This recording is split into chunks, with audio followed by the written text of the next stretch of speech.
reviewing the Technofeudalism, What Killed Capitalism by Yanis Varoufakis. A chapter we'll be having a back and forth review and debate and following along with this mind map. And as we normally do, if people want to have some comments, maybe we'll go back to the previous chapters to do review. So yeah, without further ado, let's go. So this chapter is called The Rise of the Cloudalist and the Demise of Profit. A little bit of background. We went through and talked about and reviewed Varoufakis' view of capitalism. Basically, a quick review. There's World War II. The lead up to World War II, we started having this machine in the United States that just started to build more and more industry. And as the war started to end, Europe was in shambles. And then we had a situation. We had big business and also big finance, which he also talked about, was developed because of big business needing big loans, wanting to keep the party going, and saying, "Hey, how do we do this?" So they said, "Hey, I know what. Let's sell to these countries that were demolished. We'll create a new system called the Bretton Woods system, where we will base our money off of gold, but print it and dollarize Europe and Japan. When they need loans, they will get it from us." So that was the Bretton Woods system. And the only way that would work is if they were buying things from us. So that's how things went all the way until the end of the 60s, early 70s. And it was time for the party to end, meaning that people were saying, "Hey, you know what? Kind of don't know if they have gold backing some of these dollars. Let's go ahead and turn these dollars in for gold," since that was the agreement.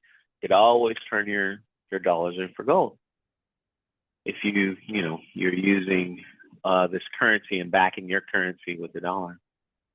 And lo and behold, Nixon and Volcker, the economist at the time, said, "Actually, we're not going to back the dollar by gold anymore. So yeah, we promise that you can turn in your dollar for gold, but we're not doing that anymore, sorry." And so the United States should have been in a situation where, we're not producing anything. So we got to the point where we weren't really producing as much, but we still are profitable in some way. So how is that the case? So we have an export deficit, right? So if you can imagine, you have bills for your household and your bills are $2,000 a month, but you only take in $1,000, you should be bankrupt. So he calls this the Minotaur, this weird beast. How can it survive? Well, you gotta prick up the sleeve. We said, "Hey, we're gonna go ahead and have these agreements. You're gonna buy oil, you need to buy it with dollars." There were also some other things novel to me in this book. If you want to transport cargo We had some type of agreement where you had to do it with dollars and pay for it in dollars, and other key areas on key commodities where they had to buy in dollars. But most people may know about the oil dollar with Saudi Arabia. This is in the 70s. So everyone had to continue to buy dollars in order to buy commodities that they needed. So the party was still going. The people are still buying the dollar, and we can print it when we want. So that's the 70s. Go on right on through the 80s, 90s. I mean, he has a whole history there.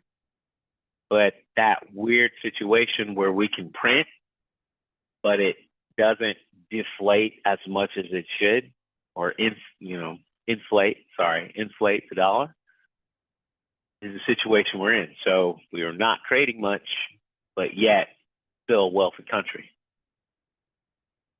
Now, fast forward for this chapter, 2008, we got to the situation where seemed like the party was over again. We start printing. And a new problem happened where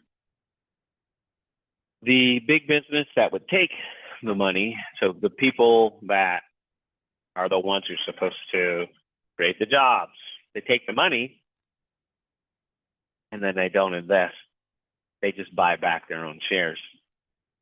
So that's what this chapter is about. Any questions so far?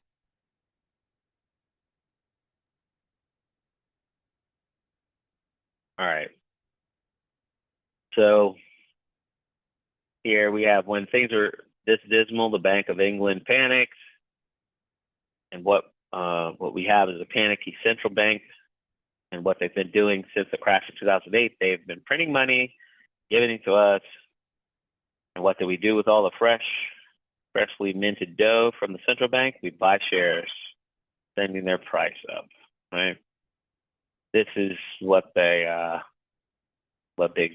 business is doing.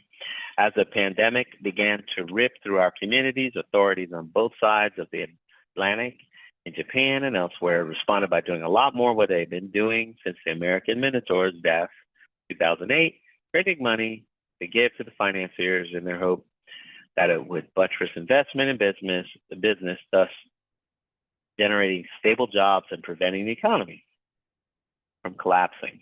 Fearing that run-of-the-mill businesses would not be able to repay them, financiers lent central bank money only to big business. So again, this part is something to keep in mind. It's really, there's a term for this, begins with a C. I forget, it's like Puntellianism or something like that. I can't remember. But whoever's closest to the faucet is the one who makes money, makes the most money. So if you have some way to print, whoever's closest to the printer, they're making money unfairly, right? Not a fair distribution. So here we've got big business getting these loans, sometimes interest-free loans, right? And they took it and went ahead and invested in cloud capital. Is going to talk about that some more. But Watson, what about trickle-down economics? But he's saying that it's failed. He talks more and more about the critique of that, I guess, but they did not, there's no penalty for this. Zero. There's no penalty for buying back your shares. No one understands buying back your shares when you get an interest. No one really believes, like, can you imagine someone giving you $100 million with no interest rate?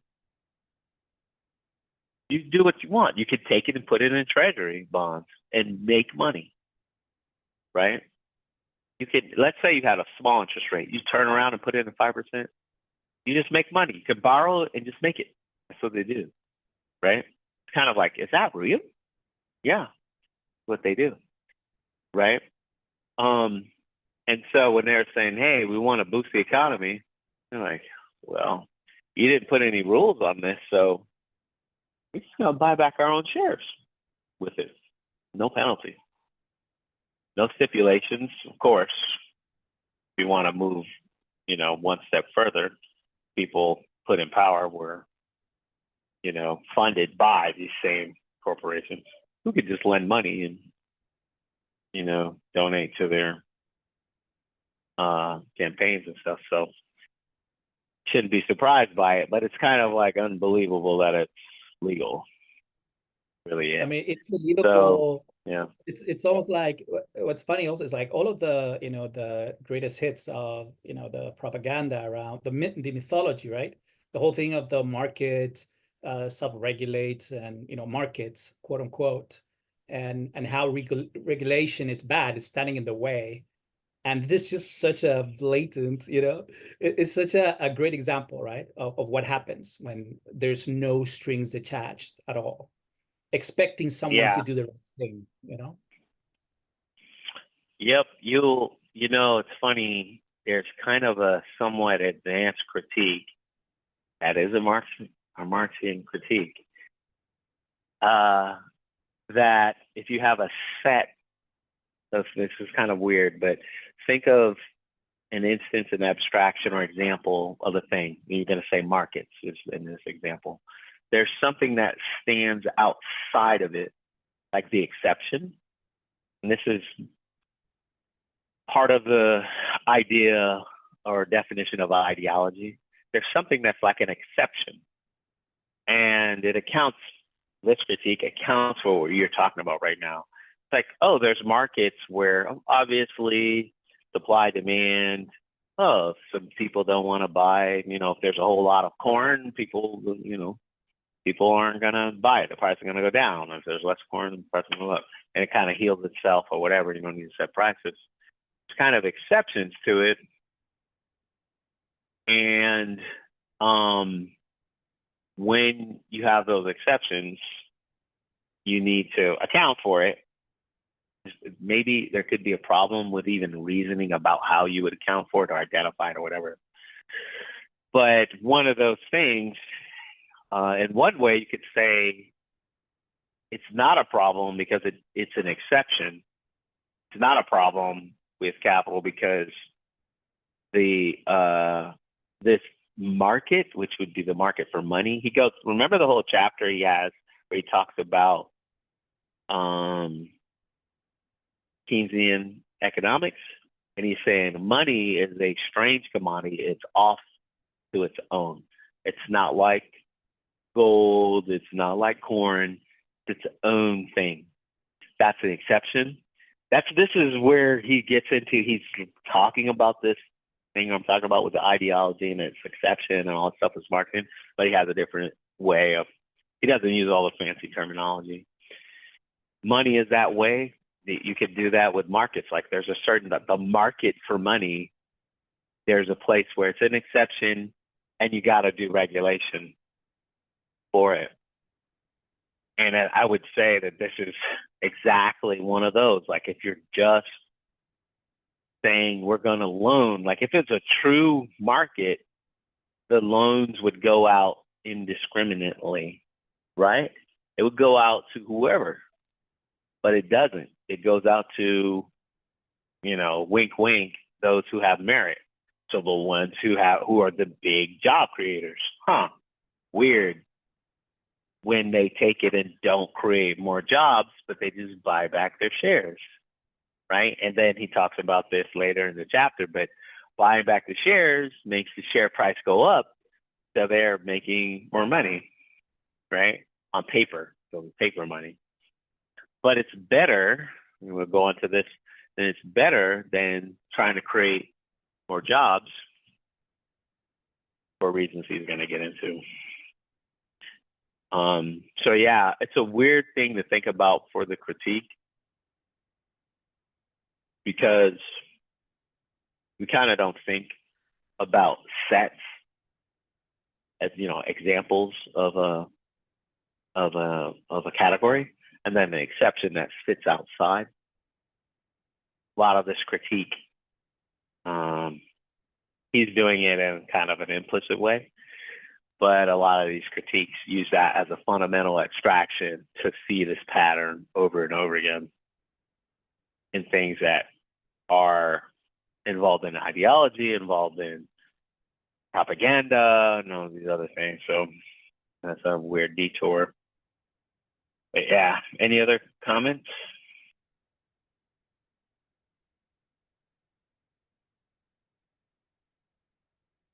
All right. Let's see here.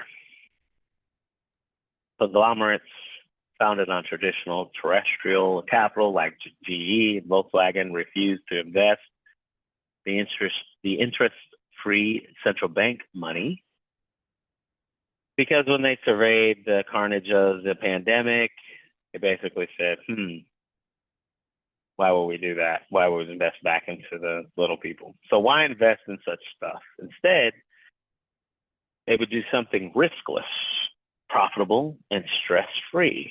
They used it to buy back their own company shares, boosting their company's share price, and along with it, their own bonuses. That's another problem or externality sometimes that economists concede that there's a problem with the market when there's an externality. If you get a bonus, even for a short term, even though the long term might be a problem, that might, be not the incentives might not be aligned properly. Yeah. We talk about Amazon. Okay. It was in the wake of the crash of 2008 that state money began to be printed en masse by the world's central banks and started to have a strange and counterintuitive effect on profit. It's funny talking about this money printing and everything. And if you lived through 2008, you can remember how the blame was put on people taking loans that couldn't afford it for their homes. So the whole planet had this big recession was put on American poor people couldn't pay back their loans. That was that propaganda narrative that kind of took the sting off from people being punished and putting in more regulation to stop this kind of thing. So I don't know if people have any comment on that, but this money printing thing, it's so much like people I don't really think people believe that it happens. It's just, you just print it. And with respect to, sorry, I thought you had finished. Go ahead. Real quick. So what you were saying about the, people don't having or being irresponsible. I mean, I remember both comments, right? It's, oh yeah, people are so irresponsible. They're just buying a house and they don't have the money, blah, blah, right? They're reckless spending on their credit card, right? And, there were another set of comments about the banks, and the financial industry being the irresponsible ones. And then obviously you didn't hear much about why the housing bubble ever was created, or why would people need to apply for these loans, perhaps, right? Or so there was nothing about like the housing industry as a whole, as a industry, right? And what's driving that. And nowadays I think it's coming back is the fact, oh yeah, the housing costs are completely out of whack. And I'm sure that for some people, the discussion is also, oh yeah, regulation, or, oh, it's a problem of supply and demand. And then little will talk about the structure of that industry and the consolidations that happen over and over again, right? And again, going back to the exception is, oh no, this is just like, yeah, that happens every now and then. And every now and then there's this thing called crony capitalism, right? Which is supposed to be something external. So anyway, not to drag it out, but it's always interesting to see the perspective, right? What people pay attention to and how they justify what seems like reality while perhaps ignoring other part of reality. It's always interesting to me. Yeah, taking some of what you're saying, like as far as, critique of, let's say, housing, or what brought about higher prices, and let's say BlackRock buying everybody's homes and stuff like that. An interesting thing for myself, critiques that I like to embark on, I actually like to read, you could just call it the prophets of whatever your opposing viewpoint is. So if you were to read Hayek, right, he's the Austrian economic par excellence. It's interesting because his ethic is competition. And I've found a recurring pattern is, if you read an opposing side's, priest, let's say, you always find inconsistencies. Like they'll be very consistent and make concessions, but you'll find that often the opposing side to whatever you're reading, even your own side, whatever, people don't read the original text. And you'll find, how you just critiqued, let's say, the housing market, it's like, it became, less competitive. It became to where it was like a winner take all situation. The prices are going too high. People are now having to rent instead of this American dream of people owning whatever. And, but it goes against the ethic of competition at all costs. You'll find people are cherry pickers of the belief system. So I'm not too quick to throw away viewpoints from a hard right. You could say hard right. The original text. So oftentimes they're consistent. They may, I could disagree, but they're consistent, and you read, it's like, I don't like this universe you created, but it's not the same thing as the followers are saying. So you can actually critique the right from a Hayek if you want, if you like. Right? Well, let's see here.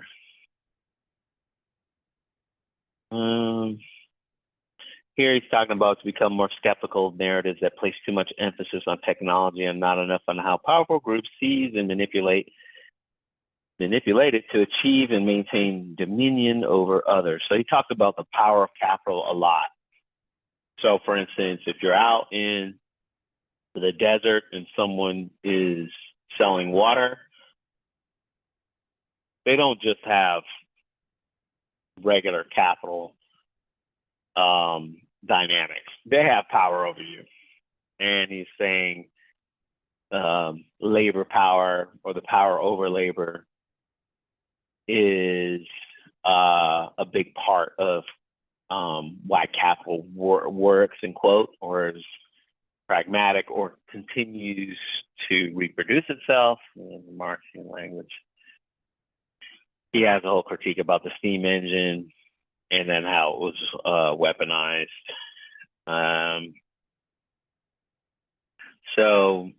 Again, my book is saying that we are no longer in capitalism. We're in a new thing called technofeudalism. And in technofeudalism, we can go back again with rent, his view of rent. Rent is when there's some type of property that wasn't created based off of innovation. It was created off of something like inheritance, or your bloodline, inheritance, or something else, but not innovation. And you can charge people that are living. So in the days of England, people living on some land, and the first 4 or 5 days out the week, they had to give the money to the feudal lord, or I'd say the crops or whatever, and then the rest of the week they could keep it for themselves. That would be more of a rent, right? And there is no innovation for the holder of the property, who has power over the serfs who live on the property. He's saying that this new form of capital is no longer capital. We're all serfs in the cloud. And he's saying that every form of, or every technological breakthrough, capital has to kind of evolve in order to incorporate it. And I'll use the word exploitation. He doesn't use it as much, but it comes into play by ruling class, concentrated wealth, or whatever, to take that technology and to reap the rewards and accumulate.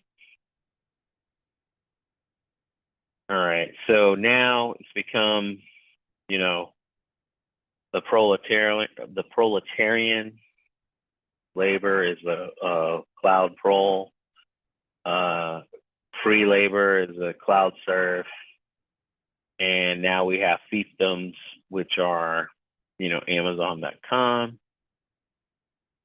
None of this is a normal market. So a normal market, buyers and sellers, people coming and going, there would be competition, that kind of thing. It isn't that the feudal lord owns the whole land and says, you all can buy and sell what I say you can buy and sell there. Right. So now he's got this concept of the cloudalists. And the cloudalists, again, wanting to have this supreme power. They're like a revolutionary class that displaces the capitalists. Right?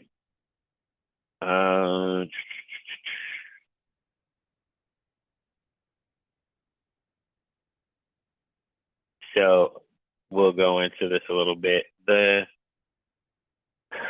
The cloudalists are the people who own where, we've already reviewed this, but your data and the transformation of your data, the using of your data to reprogram the algorithms to predict what you want to buy, and to also nudge you into buying these types of things. And they do it all based off of your work, but your unpaid work. So it's kind of worse than serfs, really, because serfs actually tilled the land or whatever. You're not paid for doing it, but yet you enrich others, even though it's kind of really should be the fruit of their labor, it should be your property. You should have some stake in it. It kind of tricked us into saying, no, you can have it. Shoshana Zuboff calls it data exhaust in the Surveillance Capitalism book. But that whole thing, that does the feedback loop, and then they're able to make it to where everyone needs to sell their wares on top of their property.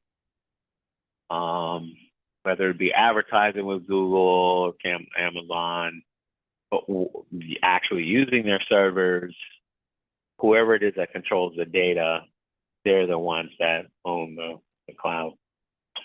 So everyone they're basically at best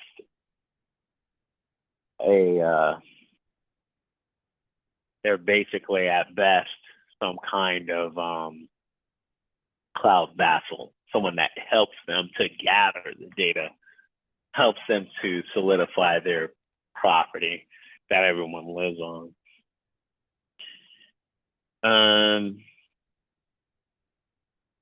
Let's see here. Imagine this type of capital funded by state monies and reproduce the citizens' free labor intensifies your power to extract surplus value from proletarians who are working for shrinking wages under worsening conditions, from capitalists forced to remove their wares from traditional markets and to sell them via your cloud capital. All right, so this is kind of what I was just talking about. We are kind of reinforcing the cloudless power. And you either, if you're what he calls a cloud vassal, you either get with the program, like you need to somehow be a cloudless. You need to be a feudal lord, or just be a vassal and try to be a very good vassal, right? And the rest of us are serfs, right? But the thing that allowed them, we'll talk about it out here, was the printing of money.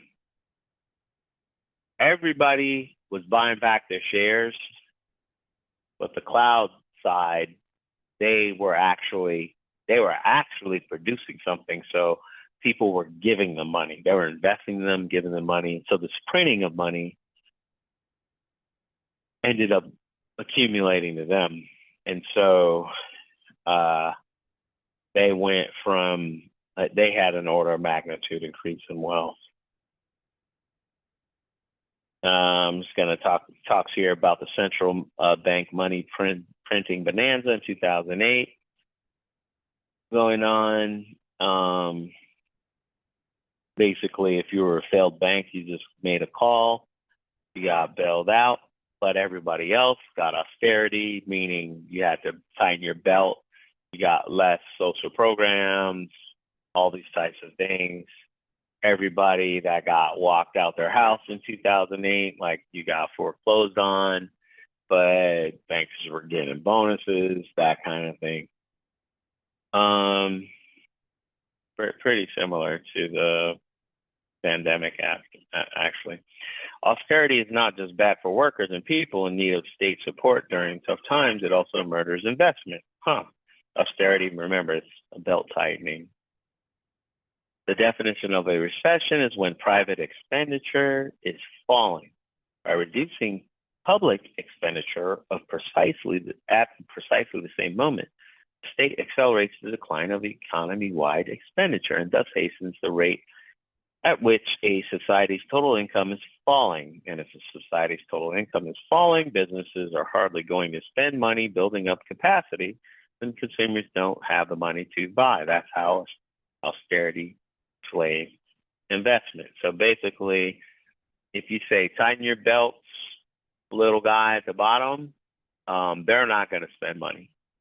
Well, if that's the case, then okay, they're not spending. Capacity, keyword, businesses aren't building up. I'm not going to make more iPhones if they're not able to buy more iPhones, right? So I'm not having more iPhones sitting in the store. I'm sitting in the storage. And so, I'm not making more iPhones. Well, I don't need people to make more iPhones, right? So investment, all that goes, so it's a doom loop, right? Any comments so far?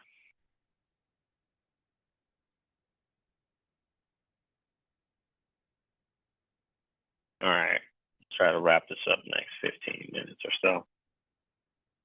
Put yourself in the position of a capitalist at a time when austerity is eliminating your customers' income. Suppose I give you $1 billion to pay for free at 0 interest rate. Naturally, you will take the free billion.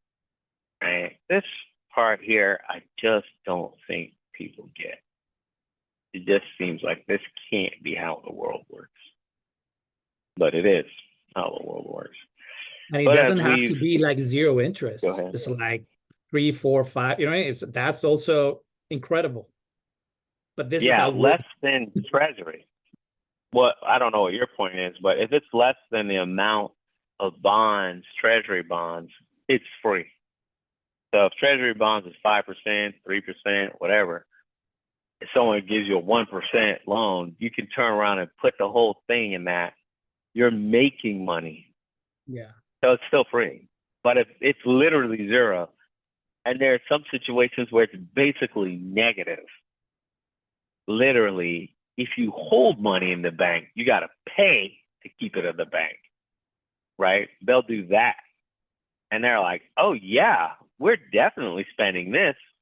Now, you would think they'd spend it on something that's supposed to be to incentivize spending. Oh, yeah, we'll spend it. We'll buy our own stocks back. Yeah. And you think you can regulate that kind of thing? Or remember, you're dealing with smart people. Let's say you put in, you can't buy your own stocks back. I mean, the first thing that jumps out to my mind is, hey, I'm going to buy your stock over there. Why don't you buy mine? Make a little oligopoly. Still, I mean, it's just like really simple to get around. That's kind of the thing with regulation is you really got to have smart people doing it. And remember, people who are doing the regulation, they're put in by the people who are funded by concentrated wealth, right? So that's what you're dealing with. You always keep that in mind. Every now and then, I'm sure you're going to have a Boy Scout, Girl Scout who's going to do things right, but how often? So let's see here. Any other comments? No, just rage. Yeah, we like it. We like rage. Suppose I give you $1 billion, we did that. So what are you going to do with the free cash? You can buy real estate or art, or better still, shares in your own company. That's what we've been talking about. This is literally what happened. So all those loans, people don't realize we started printing during the pandemic. Most people don't realize that was the most money ever printed, ever. We had a massive market crash, and they just started printing money. Trillions of dollars. They were printing trillions of dollars like every freaking couple of days. And they just gave it to big business, and they just bought their stocks back. And it just happened right under, nobody even knows that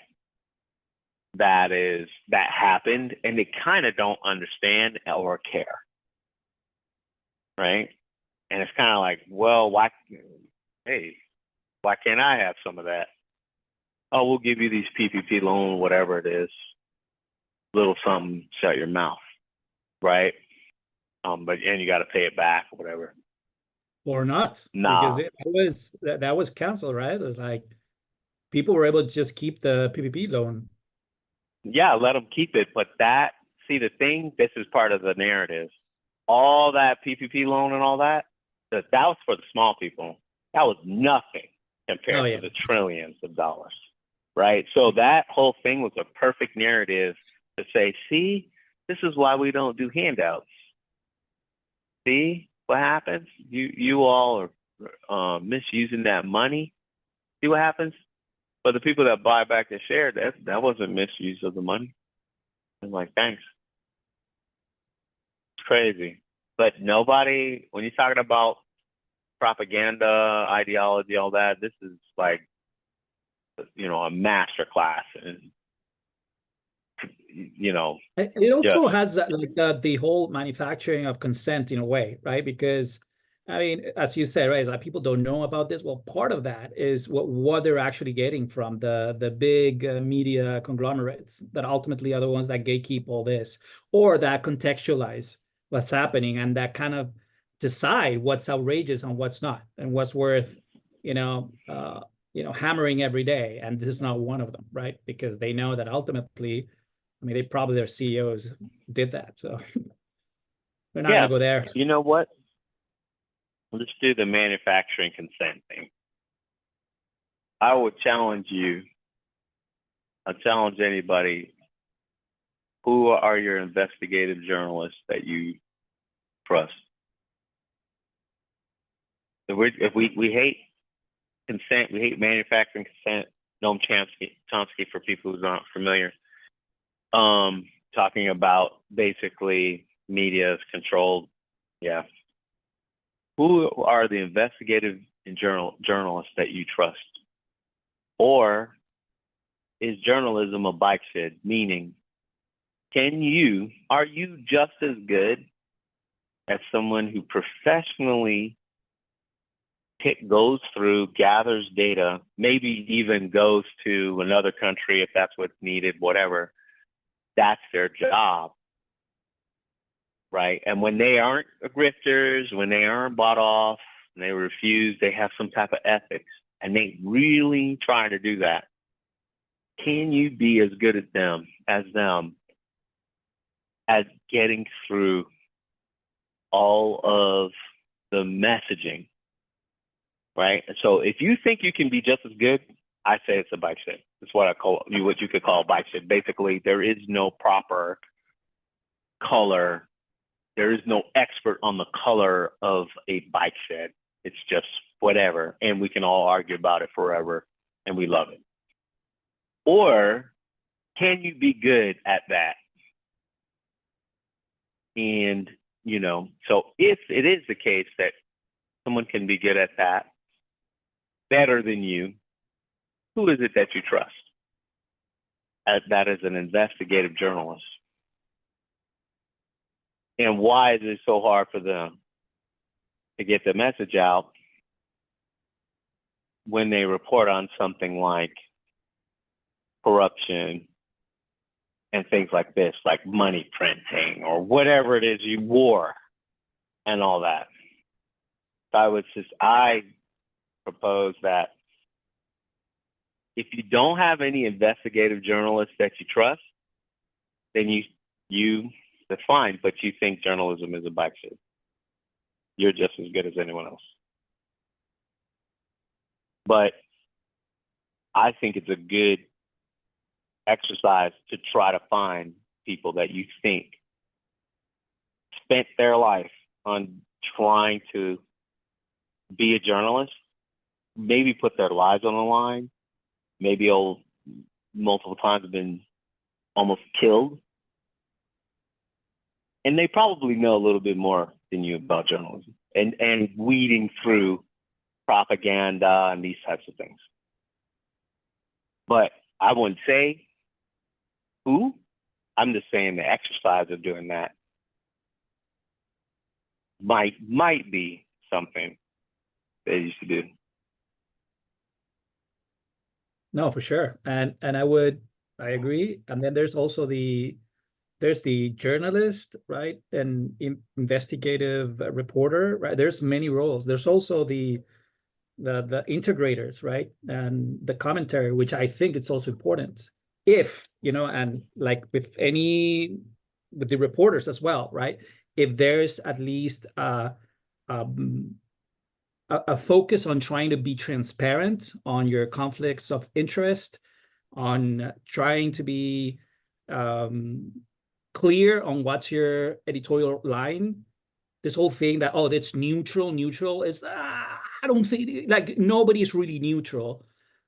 The distinction is whether you're aware of that and you're transparent about it. And sometimes, I don't have time, as a worker, like most people, to also go through all the training and reading you have to do to have a proper sense to even be able to identify what you're looking for in certain journalists or commentary. So ultimately, there's like a leap of faith, but that's also the problem. It's like, wow, take 2 steps back. Is this really what it takes to be able to have a sense that you're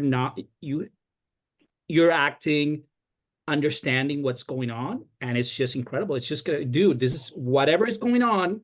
And now with AI, it's just gonna get way worse. It's just, how are you gonna manage that? Yep. I'd add also, you need a budget. You need a budget to be an investigative journalist. You need a kind of a small institution or a lab or whatever you want to call it, and that needs funding in order to do the sort of rigorous research in the same way you need that for science. Yeah, in fact, Yeah, investigative journalists, what they're doing is they're just doing the whole Patreon thing and just going through that. It's like, you know what? I'm not taking any money of sponsors or anybody, purely donations. And, that's a model, right? A model that I would say I trust more than other models. Sorry, Watson, you were going to say something. No, yeah, pretty much. Somebody starting out, that's the same thing as a craftsman starting out, and whatever. You want to be an open source dev, you got the chicken and egg problem. Nobody wants to pay me for this. How am I going to learn how to do it? How I'm going to learn how to do it? If no one's paying for me, you just do it, and you're not going to get paid. So you're going to starve. And there are those who ethically are like that. You can also do it with book sales, but then we know that the whole book industry is an industry and a market. And editors are involved in all that, so it's definitely complicated if you're going to make a living selling books and doing investigative journalism behind those writings. Yeah, I'll put it like this. Let's say you want to go to El Salvador during the war down there, and you go down there and you're living off the land, and all you're doing is reporting back, putting it on Twitter. You want to put it, whatever. Yeah, you can do that. You can do that now. You can find people who do something like that. They might not live very long, but that's what I would call, you can go to that extreme for that type of investigative journalist and then go backwards from there and say, okay, who is it that's found a way? Maybe they got a little bit of money from some organization, some type of, nonprofit somewhere. They can keep they can eat a little bit better or what have you. But they send a signal that they're absolutely, there are way better ways for them to make money. They're making nothing. These are people driven by ethics. Those people are out there. And so, but it's not easy to find. But you can also yeah. inherit wealth too, and be in a sense awakened. So I had a friend who came from a rich Virginian family, and then she went to UC Berkeley and shifted her politics, and so then she spent, she started foundations and spent money helping out oppressed people, and supporting journalism that made their stories more available.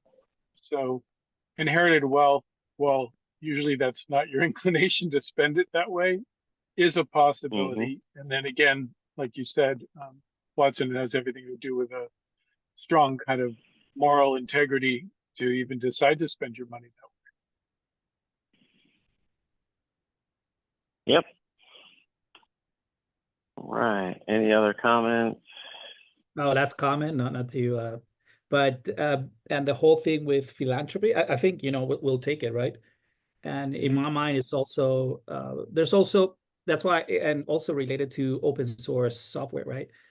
Or even as you said, Watson, is that, well, also like investigative journalism that is independent, and how the fact that people try to become a patron and follow these people, I think there's power there, right? Because that's why philanthropy has a limit, in my opinion, because ultimately it's someone that is just doing that, right? Giving the money. But there's something, I'll rather have $1 million, right? That all these little people are pitching in, rather than just have one Patreon of $1 million, if that makes sense. Yeah. Yeah, that makes sense. And you could also look at elected officials in the same way. You're going to be a different type of elected official if it's all small donations versus some big donors with interest. So yeah, that's a good kind of echoes throughout, all these different institutions. and also the patrons also are changed in a way, right? Because you're being part of something, right? You're ultimately you're supporting this person because there's some sort of like, it doesn't have to be like a super moral high ground, but at least there's something that you believe in, and you along with other people are actually making it happen. So I don't know, but there's also that, right, going on, the building of a community around something. Very important. Yeah. All right. We've got this quote here. We pretty much have the idea of the chapter. Again, when it comes to money, something different happens when it's price, right? So let's read this whole thing. In the case of potatoes, microchips, or cars, falling prices generally cure an oversupply problem where supply outweighs demand. In exactly this way, bargain hunters swoop in while producers cut output, and thus price correction eliminates the excess supply. But when it comes to money, something different happens. When it's price, the interest rate drops fast. Capitalists panic. Instead of rejoicing, they can now borrow more cheaply. They think, sure, it is a good thing that I can borrow for next to nothing. But for the central bank to allow interest rates to drop so much, things must be looking grim.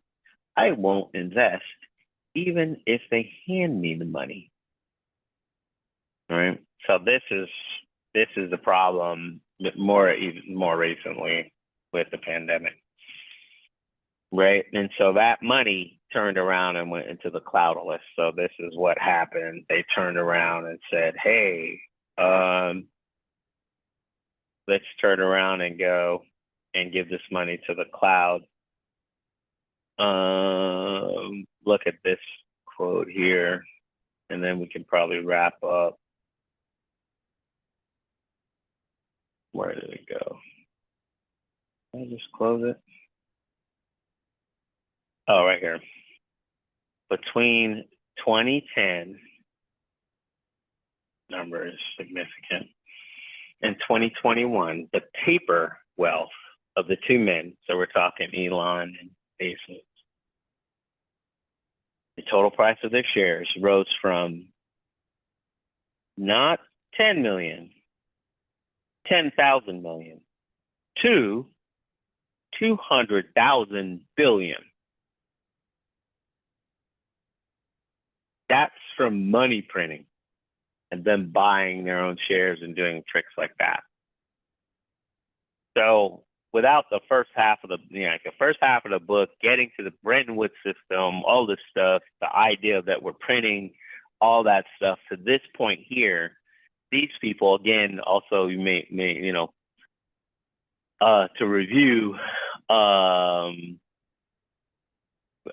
Elon's pretty much, he's really trying to be in the cloud list. So everything for the Teslas, it's just gathering data on you to train up the models constantly.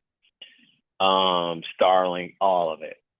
So he's really wanting to be up there with everyone else doing it, right? 200,000 billion on paper, right? So that's printing. That's the power of printing. So we just went through, we're at the point, the level of inequity of what they call the Gilded Age, the time of when there were, feudal lords, and then also the guilds and stuff. So not even the guilds, but the feudal lords. So yeah, let's wrap up here because we pretty much went over the rest of it. Any other final comments? I guess I had a question when I think about Elon and Bezos, and I don't know how this figures in, but they are selling things and there's profits being made. So I guess I'm a little hazy on all this money that you're talking about, and where it's coming from being printed.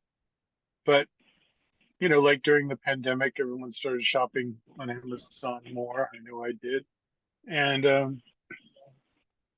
people are buying Teslas, or they were, maybe they still are. I don't know.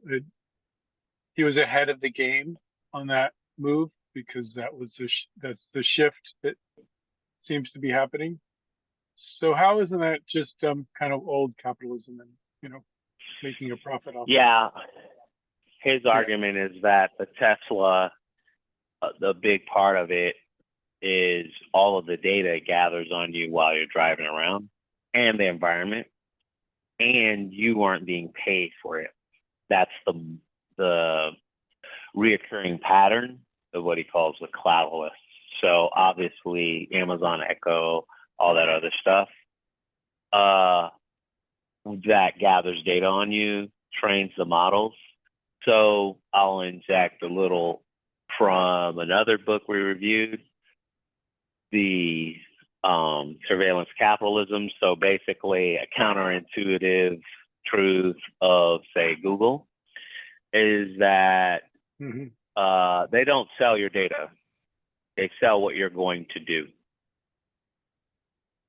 They have a prediction market. Go ahead. Yeah. Yeah. So okay. I'm following you. Yeah. Thank you. Yeah. They don't sell your data. They sell what you're going to do. So Google knows that you're pregnant before you know these types of things, and they sell it to the highest bidder of what you're going to do, not your data, what you're going to do. That's the first stage. The second stage is nudging you in a certain direction to buy these types of things. So Google's in the game, Facebook's in the game, Microsoft's in the game, Apple's kind of resistant to it, but in the game. The other players like the Amazons, they are, now very much like with Echo and all that, they're pretty weak at it, but they're pretty much, wanting to dominate there, and Elon is there as well. So predicting what you're going to do. And you may have seen the recent, I don't know if you've seen the recent advertisement or news that Elon now is releasing the new AI that he's been training up. He's been saying it. That's really why he bought Twitter, was to train up the model. And he's doing that with cars. Obviously, famously, it's like, we're going to have the self-driving cars. Oh, no, this is way harder than I thought it would be, that kind of thing. But yeah, he's training up the cars, but he's doing a whole bunch of other stuff with the model as well. And all of that is predicting what you're going to do. And so they have their capability. And remember, I guess what might not be apparent as exploitation is you're doing work and you're not being compensated for it. So that would be exploitation, right? Yeah, so that would be where the Elon comes in. Yeah. Yeah. So yeah, we have these concepts of like property and all these things that we have to evolve them in order to probably compensate for how capital has evolved, in order to maybe push back on this view. And it'd be interesting, the idea of, I don't know if you want to call it the naive view or the common view, is that the peasants get poor enough and they rise up and they storm the castle, and then everything kind of adjusts. But lately, is it going to happen? Are people going to say, what, something's wrong here? We haven't had a raise since late 70s, early 80s. Okay. Are we going to rise up? Right? But we've been getting cheaper goods, but they're lower quality maybe. Are we going to rise up and storm the castle? That kind of thing. I don't know. Will it happen? I don't know. I mean, that's why Palantir is making such good money, because there are other actors that are also interested in that data to make sure that that doesn't happen. Oh yeah, I'm glad you put that Never in. I happen. didn't know where you're going, but yeah, they're making sure you don't rise up. Yes, that's right. What And about as far some as kind of uh, guerrilla warfare? Like, for example, if they're being predictive of my behavior, what if I were to do things to kind of throw it off? So Would that be yeah, seen as a form of resistance, or is it futile, or is it, yeah. or is it, that is that a type of activism? For example, I have It, a very redneck truck that I happen to run on vegetable oil. So am I a hippie or am I a redneck?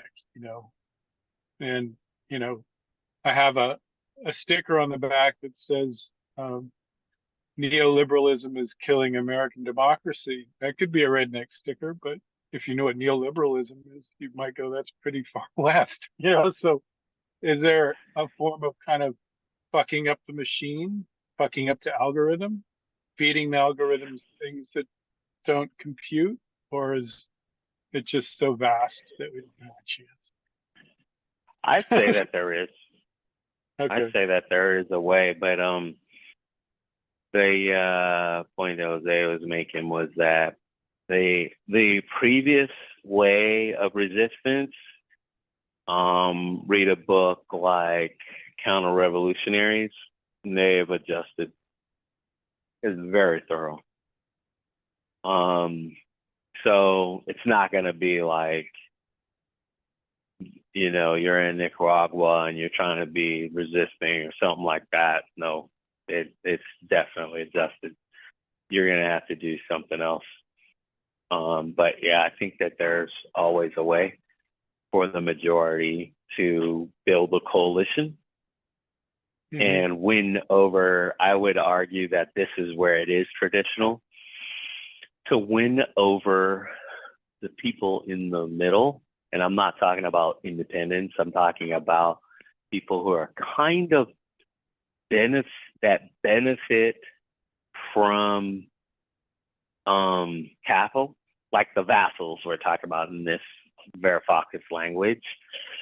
You could call them the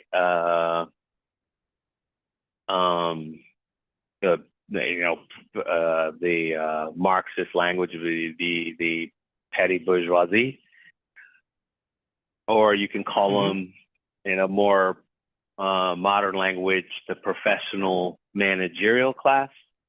Those, I would say, building a coalition to win that group over, they benefit. And really, if you're on this call, you're in the professional managerial class. So those who would do better exploiting others, but just decide not to, or who have been won over to not, that's the battle. That's the battle. And the coalition building, that's what you would do.